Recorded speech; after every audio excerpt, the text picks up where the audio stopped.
Run.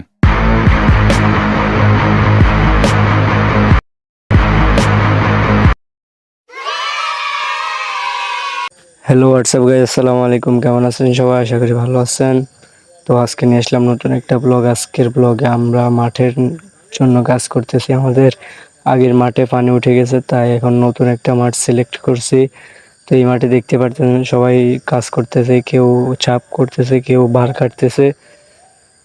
তো আজকে এখানে আমরা বার গাড়বো, তারপর খেলবো। তো আজকের বারটা হবে এখানে মিনি বার খেলবো, যেহেতু জায়গা অনেক শর্ট। তো অনেকেরই মাঠ থাকে কিন্তু খেলার কেউ থাকে না। আর আমাদের মাঠ নাই কিন্তু খেলার জন্য সবাই বসে আছে। অথচ মানে কোনো সময় হয়তো আমাদের বল থাকে না, আবার কোনো সময় হয়তো মাঠ থাকে না, কিন্তু প্লেয়ার সব সময় থাকে। এই ফুটবল খেলাতে যে একটা আনন্দ, সেটা মানে সবার মধ্যেই আছে। আর এটা খেলতে সবাই একটু বেশি, যেমন এই দেখতেছেন এটা, এটা তো ফুটবল খেলার জন্য পুরোই পাগল। এটা আমাদের পুরো মাঠ। তো আপনারা যারা আমার চ্যানেলটা সাবস্ক্রাইব করেন নাই, সবাই চ্যানেলটা সাবস্ক্রাইব করে দিয়ে পাশে থাকবেন। ধন্যবাদ। আসসালামু আলাইকুম। Run.